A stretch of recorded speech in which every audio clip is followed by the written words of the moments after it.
하나님의 말씀 마태복음 1장 17절 다 같이 읽겠습니다.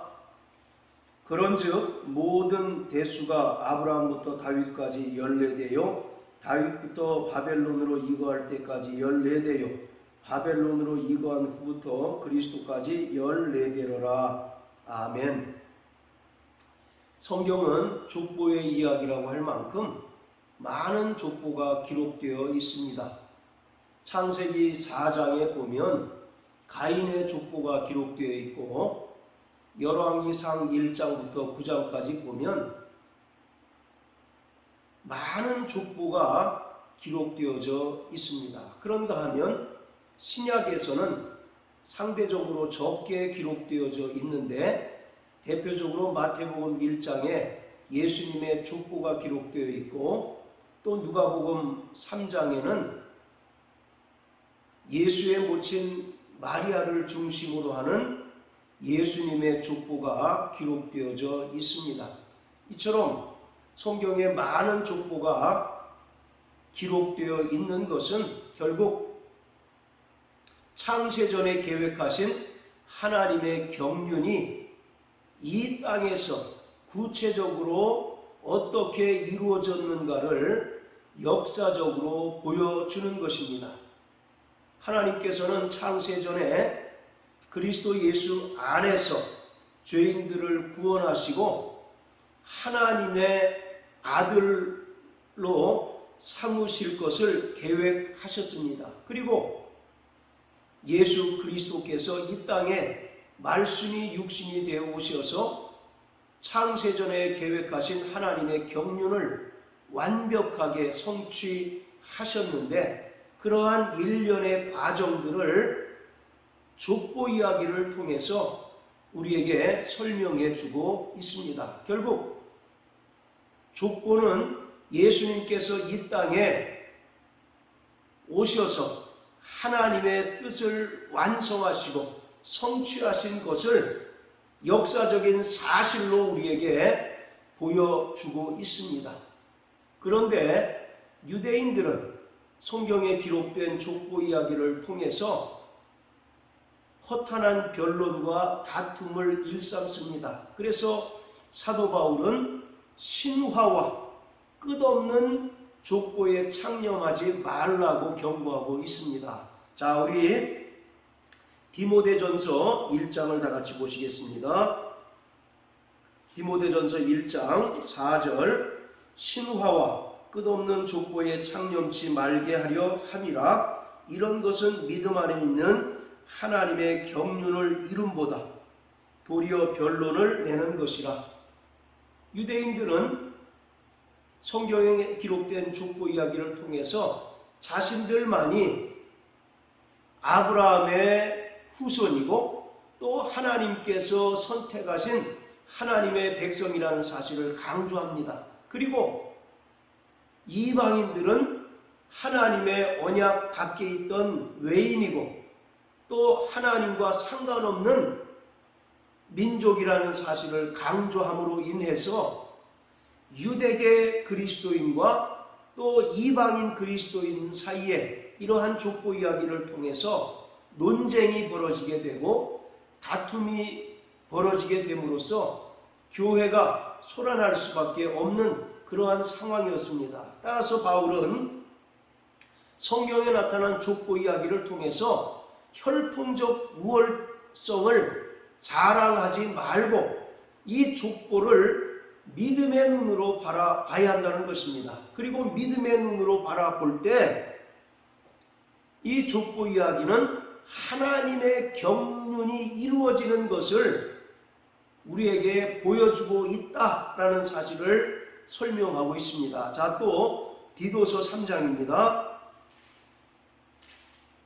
3장 9절, 그러나 어리석은 변론과 족보 이야기와 분쟁과 율법에 대한 다툼을 피하라. 이것은 무익한 것이요 헛된 것이다. 어리석은 변론과 족보 이야기로 더 이상 분쟁하지 말라.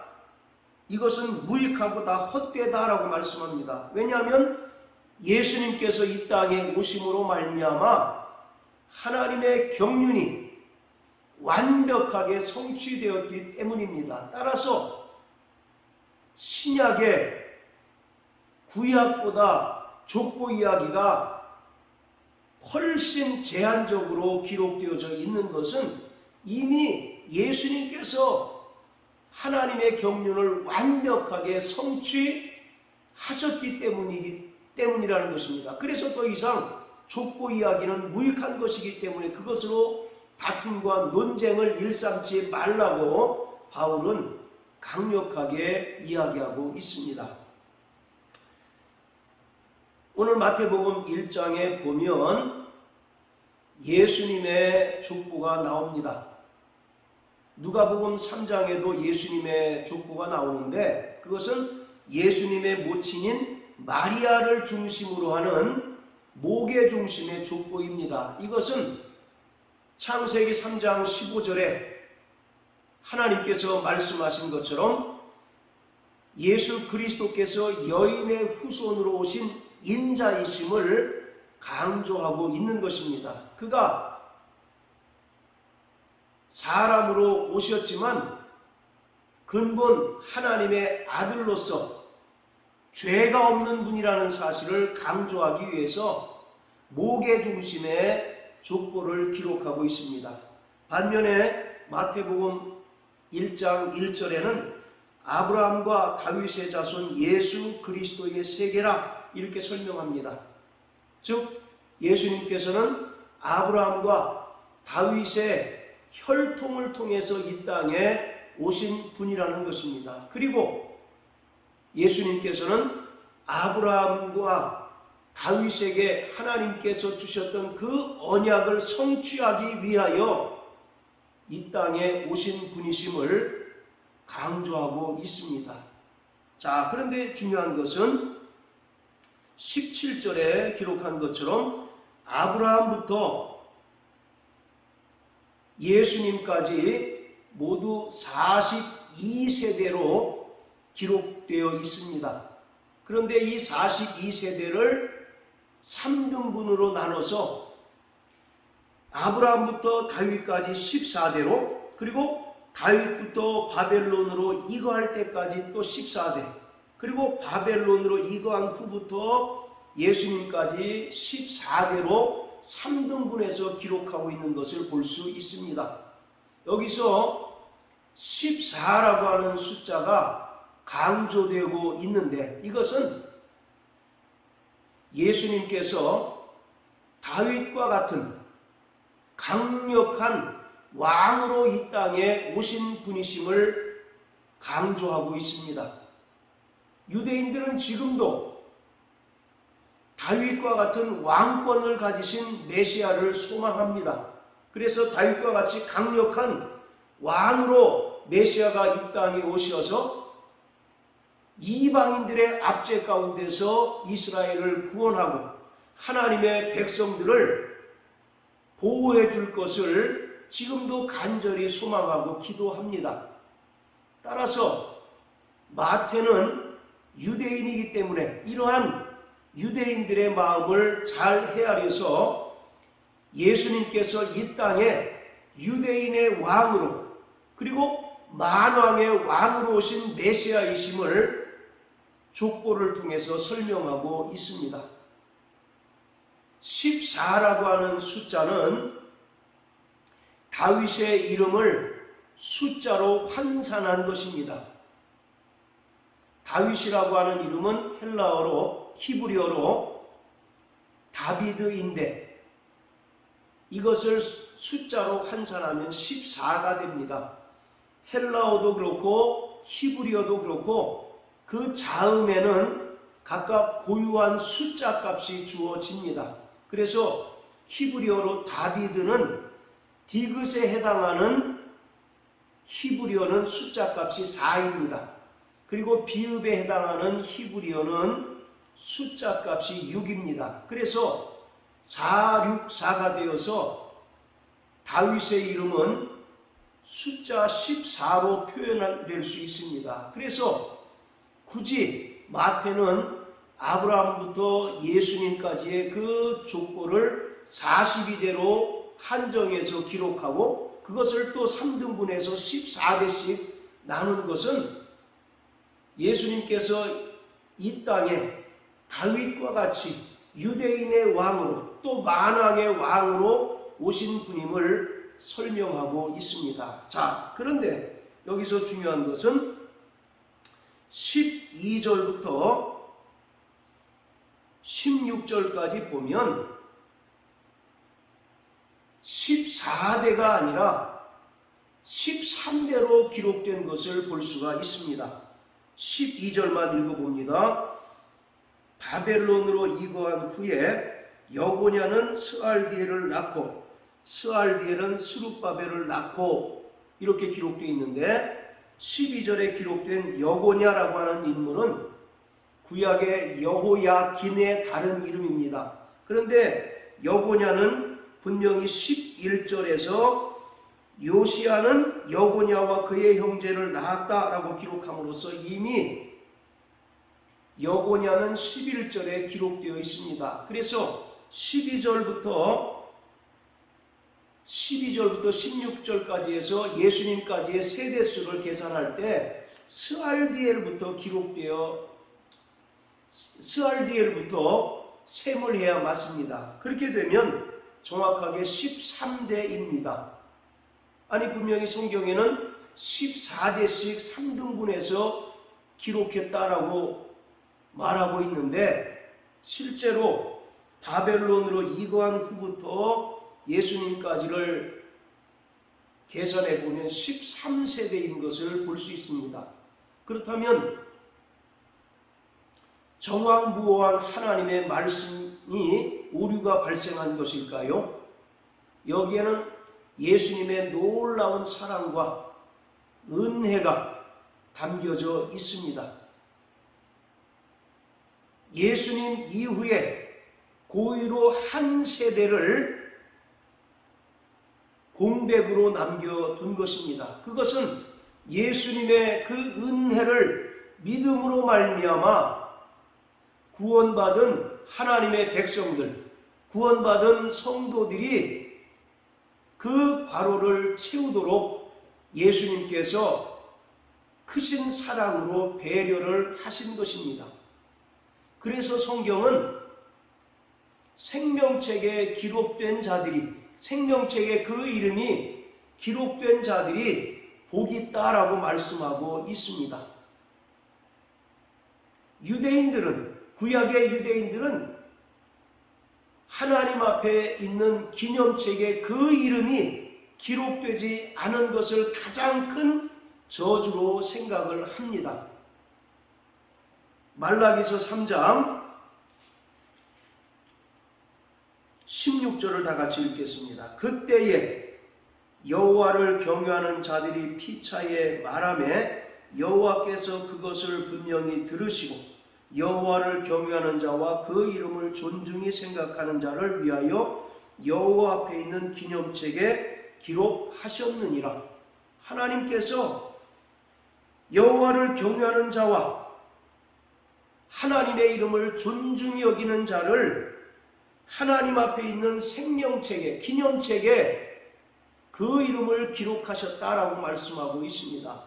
또 계시록 20장 14절 15절에 보면 누구든지 생명책에 그 이름이 기록되지 않는 자는 둘째 사망, 곧 지옥 불못에 던져질 것이다 라고 말씀하고 있습니다. 자, 이처럼 바벨론으로 이거한 후부터 예수님까지의 그 세대를 계산해 보면 정확하게 13대이고 예수님 이후에 공백으로 남겨두신 것은 구원받은 하나님의 백성인 성도들이 그 공백을 채워야 한다는 것을 성경은 우리에게 말씀해 주고 있습니다. 그래서 그 생명책에 기록된 자가, 그 이름이 농명된 자가 바로 복이 있다라고 말씀하고 있습니다. 우리는 예수님의 은혜를 믿음으로 말미암아 구원받고 성령으로 거듭난 순간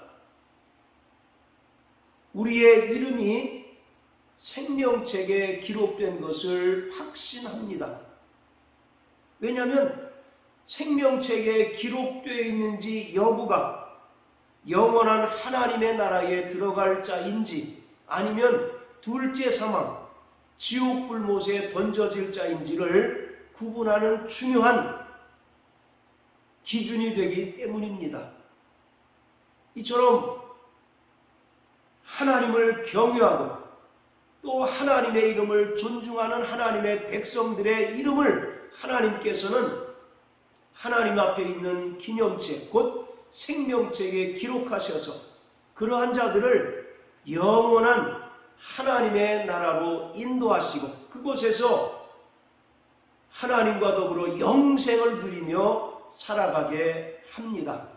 우리 다 같이 계시록 3장을 보시겠습니다.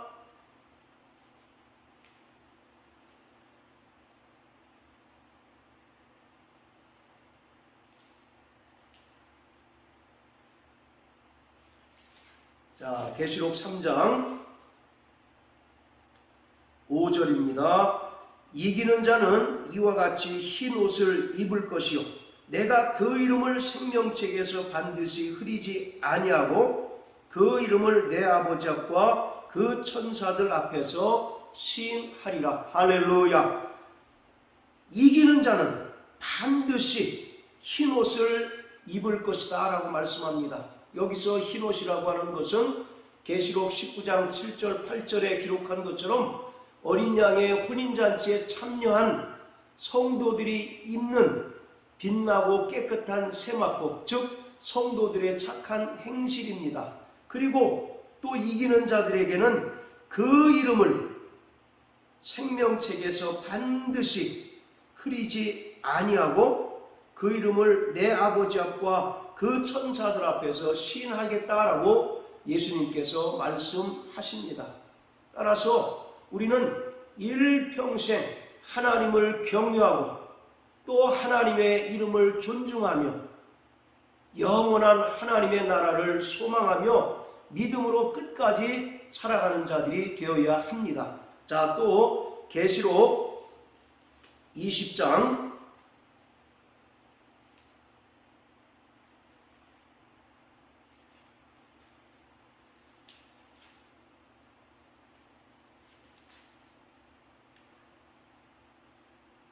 자, 14절 15절입니다.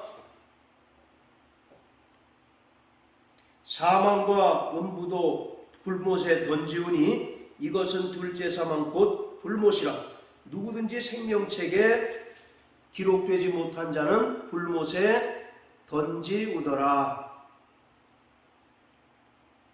자, 그리고 21장 27절입니다. 무엇이든지 속된 것이나 가증한 일 또는 거짓말하는 자는 결코 그리로 들어오지 못하되 오직 어린 양의 생명책에 기록된 자들 뿐이라.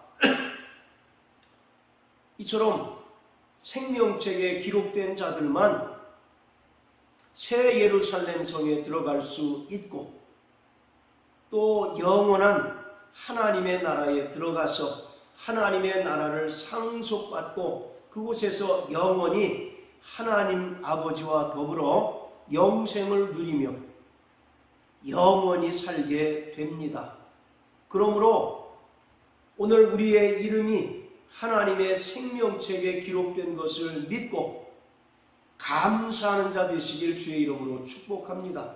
계시록 3장 5절에는 반드시 그 이름을 흐리게 하지 않겠다라고 말씀합니다. 여기서 흐리다라고 하는 말은 지워지다라고 하는 뜻입니다.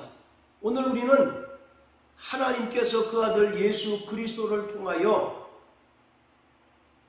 베풀어 주신 영원한 구원과 완전한 구원을 받은 자들입니다. 그리고 이와 같이 구원받은 하나님의 백성들의 이름을 하나님께서는 생명책에 기록하게 하심으로써 이러한 자들을 영원한 하나님의 나라에 들어갈 수 있는 영원한 복을 누리게 하셨습니다. 그렇기 때문에 우리는 날마다 하나님께서 예수 그리스도를 통하여 베풀어 주신 그 은혜에 감사하고 또 승리하는 자가 되어야 합니다.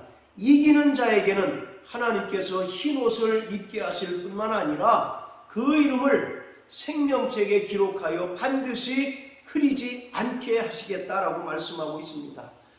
이기는 자라고 이와 같이 분명한 전제가 되어 있습니다. 우리가 예수의 은혜로 말미암아 구원받은 것이 모든 것의 완성이 아니라 구원받은 이후에 성화의 삶을 살아내야 하고 우리가 육신을 벗고 신령한 몸으로 변화되는 영화의 구원에 이를 때까지 끝까지 믿음의 경주를 다하고 이 땅에서 철저히 죄와 싸우고 승리하는 자가 되어야 합니다. 베드로전서 1장 9절에는 믿음의 결국 곧 영혼의 구원을 받음이라 라고 이와 같이 말씀합니다. 끝까지 믿음으로 견디고 또 인내의 말씀을 통하여 세상에 어떤 풍파와 고난과 박해가 있다 할지라도 끝까지 인내의 말씀을 통하여 견디고 이기는 자들만 이와 같이 생명책에 기록된 그 이름을 반드시 지우지 아니하고 흐리게 하지 않겠다라고 말씀하고 있습니다. 그러므로 사랑하는 성도 여러분, 마지막 때를 살아가는 저와 여러분들로서 날마다 우리를 사랑하시고 우리를 영원히 사랑하시는 그 하나님의 사랑과 은혜로 말미암아 넉넉히 이기고 승리하는 자가 될 수 있게 되시기를 예수님 이름으로 축복합니다.